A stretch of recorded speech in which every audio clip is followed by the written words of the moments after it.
Behavior. Why does it need an explanation? Things had already passed for several days, but the words from that neighbor, "That's a good person," kept staying in my head.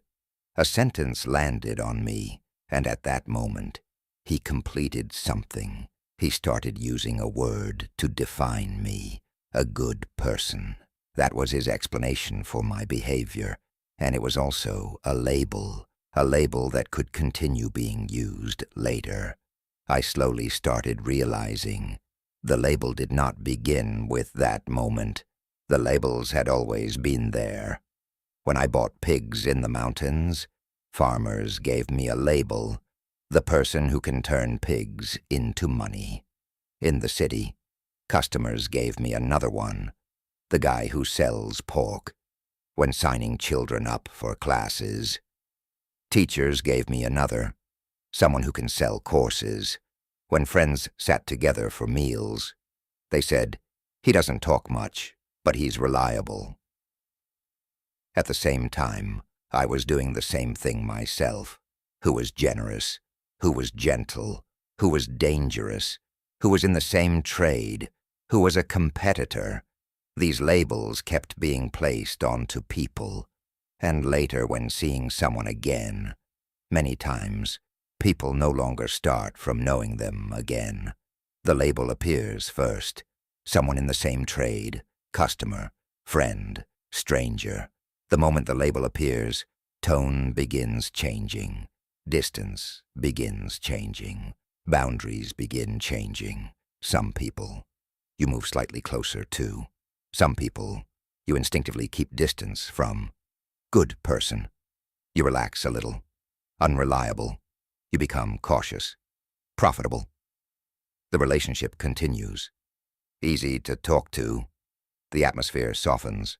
Every label pushes a relationship in a different direction. A person walks over, and many times, people do not begin from knowing them again. The label appears first. Someone in the same trade, customer, dangerous person, a person compressed into a word compressed into an action. I slowly realized I was constantly using these labels myself. They let me enter a state very quickly. Approach, guardedness, transaction, relaxation. Many actions already begin moving forward after the label appears. But later, I realized something else. A label is not only a tool. The moment I say, "This is a good person," I'm already standing in a certain position, a position that can define another person. I begin deciding what category this behavior belongs to, how this person will be seen afterward, and that judgment does not stop with me. If I tell someone else, "He's a good person," the label continues spreading. A third person starts using it too. Relationships begin changing, and later, when this person is mentioned again, many times, people no longer return to that original minute, no longer return to that original action. What remains is only one word, good person. Later I realized more and more, a behavior without a label never truly ends. It keeps staying there, occupying space. Attention keeps returning to it. The system keeps trying to match it again and again until it gets placed somewhere. Good person, goodness, selflessness. And once it enters those words, that minute suddenly feels shut off. The event ends. The action ends. The system begins stopping too. If this step never happens, that minute does not disappear. It keeps returning, keeps hanging there. But what remains unresolved is not only the behavior, it is also the relationship. He saw me. I was seen by him.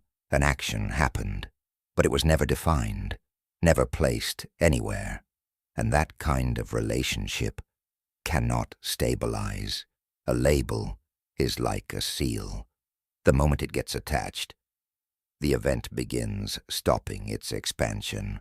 People stop returning to the process, stop asking about the details, and what remains is only one word, good person, later when this person is mentioned again. People no longer talk about what happened. They only say, he's a good person. The process never disappeared. The process was replaced. Once the label is attached, the event begins ending, and only then. Did I slowly realize something? I was not describing the behavior. I was giving it a name.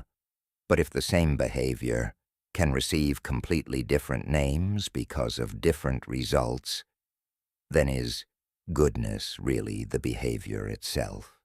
If there is no goodness, does the behavior still exist?